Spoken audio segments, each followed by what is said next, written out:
Well, hello there. This time of year, a lot of people are packing up, getting ready to come to the Emerald Coast, or they're online planning their vacations, and some of them even purchasing property down here for investments or a second home. So I like to take a pause and just spend a little time, not so much talking about the sales side of it, but talking about water safety. So, imagine if dozens of people died each year on the Emerald Coast from shark attacks. So, you woke up and right before you went out on the water, a news alert came through. Tiger sharks hungry this morning. 3 people bit. No one would get in the water. You would have helicopters flying all over. Don't freak out when you get here and see helicopter. Those are sights. Helicopters. Those are sightseeing helicopters. So don't let me scare you there. But there would be helicopters all over the place.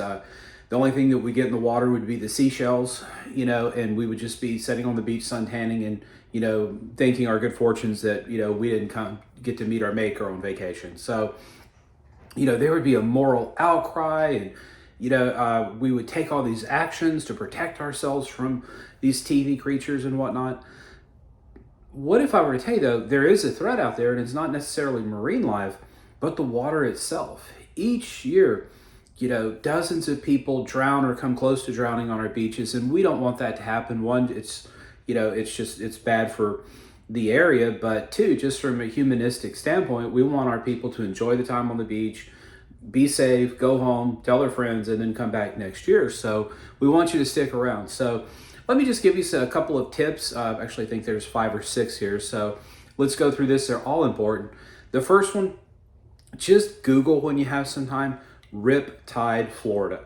And it's too much. It gets too confusing. It's kind of like describing the color purple, and people get bored and they tune out. So a riptide essentially is a big peril to swimming in the area. So if you'll Google Riptide, Florida, all sorts of instructional videos will come up. Invest about 10 minutes and just, it'll help you identify a riptide. It'll help you know what to do if you get caught in one. The panicky thing to do is swim directly towards shore, and that's almost the worst thing to do. And I don't want to dive too much into that and maybe give bad advice, but just Google Riptide. Have your family, if you're bringing your kids with you, make them find a video that's interesting and short so it keeps their attention span, but make them watch that and then just talk about it on the way. Hey guys, if you feel that tug or that pull, here's what we do, and just watch it, make them watch the videos of family and talk about it. So, second bit of advice, stay near a group, the whole adage, there's safety in numbers, and, just make sure, you're in a proper group. I was swimming with a group one time. I didn't know them, but they were swimming. And so I just kind of tagged along. They were open ocean water swimmers. And I was not. And so I very quickly got tired and very smartly, headed back into shore. But stay near people. Problems occur when you kind of get isolated and, you get removed from people, then you start to panic. So stay near a group. There's strength in numbers. And so just kind of keep an eye on out for one another. And 3, if you get in trouble, ask for help and do it early in the process. Don't wait until you're a half mile out to sea to holler for someone. Just ask for help. There's no embarrassment to it. If you talk to lifeguards in the area, they pull out people that are in great physical shape all the time. And so there's nothing to be ashamed of. That's what they're there for. Just ask for help. Just say, hey guys, wave your arms, whatever you need. They might not be able to hear you, so you may have to do more nonverbal stuff like gestures and whatnot, but get their attention and have them pull you back to safety if that's the thing. Relax, live to fight another day. Again, you get into trouble where, gosh, I don't want to be embarrassed, and so you put yourself in an even worse situation. So another tip, pay attention to the beach flags. Most of the public beaches in Okaloosa County, probably Walton as well, but they've got a beach flag system where, you'll head out to the beach and right by all the drop-off points, there'll be a flag there. And it's not like we're at war. There's a red flag. It means don't get in the water, double red flag. So if you Google Okaloosa County or Destin, Florida beach flags, you'll come across an app type situation where you can either download an app and check it anytime, or it'll send you an email if you don't want to mess with an app stuff. It'll send you an email and it'll tell you, yellow flag or green flag today. And pay attention, again, go online, and look at what the different, marine flags, purple is, marine creatures. Now, that doesn't mean there's a 50-foot megalodon out there, feasting on boaters. But it could be something as innocuous as, jellyfish or something like that. So it's there for your protection, and it can change throughout the day. So, just be aware of that. But so pay attention to our beach flags. And then the next tip, distance is deceiving. So it's real easy to look out and see a group of people swimming and you're like, oh, that's not far.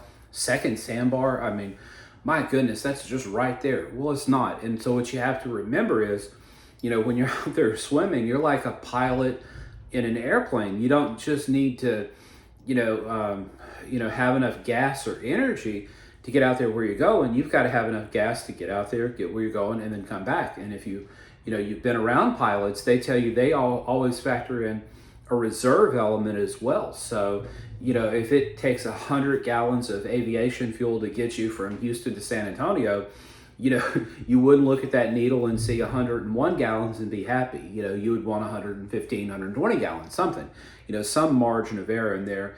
And then finally, it sounds ironic to say this, but hydrate. You get into trouble, it's hot, maybe you work in an office building, you're in air conditioning, 11 and a half months out of the year. And so you get out the beach, it's, 2 o'clock in the afternoon, it's 100 degrees, there's humidity. Boy, I'm not really selling the Aerial Oil, am I? So anyway, we want you to be safe though, so it's worth it. And you get overheated, and that's when the trouble starts to play. So you'll get overheated, people will pass out, and then they, drown because they're in 10 feet of water or 20 feet of water. And so, just take some time.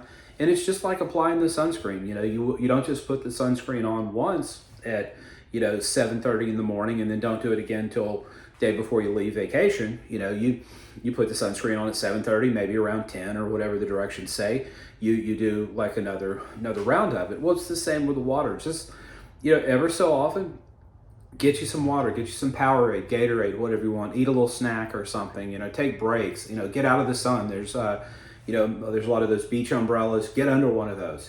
Just get out of the sun. And if you feel yourself like, fainting or seeing spots or anything, the one place you don't want to be in the water, people say, well, I'll cool off. I'll go out there and, I'll swim, and, you drown. So, you want to be, maybe go in off times. We like to go early in the morning, before the sun's, up in the middle of the sky. A lot of times when I take the family to the beach, we're leaving the beach before the herd actually comes down. So I'll go out early, 7 o'clock. We'll swim for a little while. You do have to be careful because a lot of those, remember that purple flag we talked about? A lot of those sea creatures, they like to come out too, early in the morning and late in the evening. So, do pay attention to your surroundings, but that heat will get you. That heat will get you a lot quicker than any toothy creature out in the Gulf will. So, if you found value to this, please do me a favor. Hit that like and subscribe button so you'll be notified when new content comes down. My name is Doug Rogers. I'm a real estate agent here on the harbor. Beautiful Destin, Florida, Remax Coastal Properties. My number is 318-613-1994. And, be careful visiting down here. Visiting here has a habit of making, visitors into locals. And that's what happened to me. So, if you do find yourself in a position where you're turning into me and you're, a local resident now, I'll help you find a great deal on a house. So enjoy the time on the coast. If you have any questions, reach out. Otherwise, make it a great vacation.